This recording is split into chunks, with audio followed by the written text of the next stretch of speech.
Root 2 and 1 does not equal 0.99999 ad infinitum. My motto, plain honesty, simple truth, easy understanding. Does 1 equal 0.999 to infinity or not? That's the question.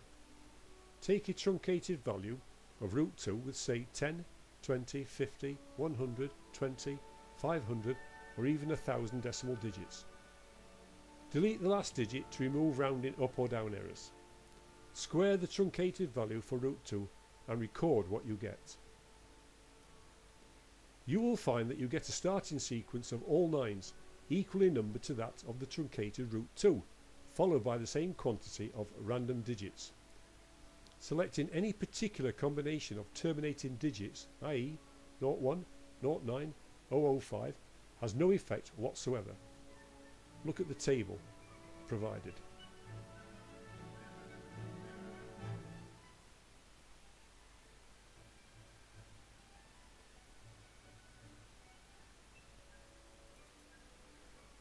What I have shown is what I really should have known, and that is that there isn't actually any real number that squares to give 2, and that 1.4142135 to infinity is just the representation of the approximation to root 2.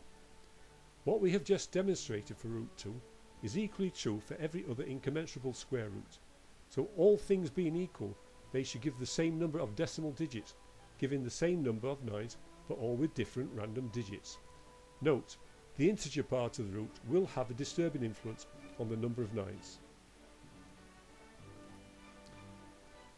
This slide shows an error analysis of 1 equals 2/3 plus 1/3 and 1 equals 1/3 plus 1/3 plus 1/3.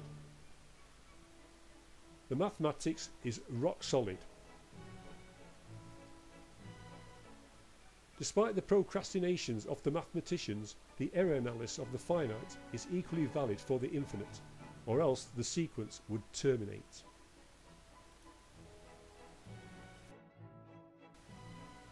It is self-evident that Euler's 10t minus 9t equals 1t equals 0.9999 ad infinitum algorithm is flawed, as the infinite tail end is undefined. It was originally intended to provide the means for finding the vulgar fraction of a block repeating infinite decimal fraction such as 1/7. 0.999 ad infinitum does not qualify.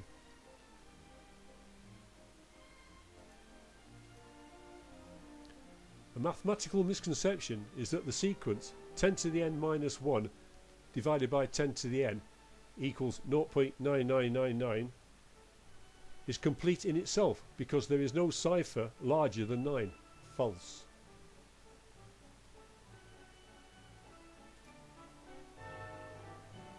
From this slide we can see that 10 to the n minus 1 divided by 10 to the n can always be trumped ad infinitum by 11 to the n minus 1 divided by 11 to the n, which adds infinitely many more random digits.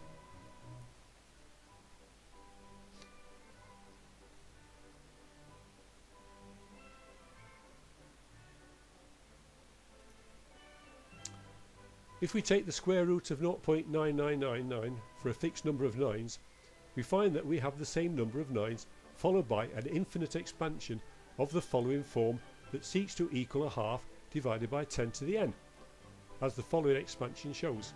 So we end up with, say, the following expansion, but the square root of 1 is 1.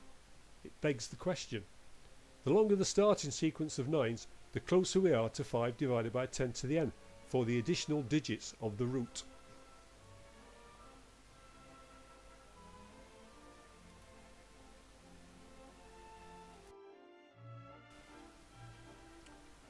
Make what you will of the next 5 slides.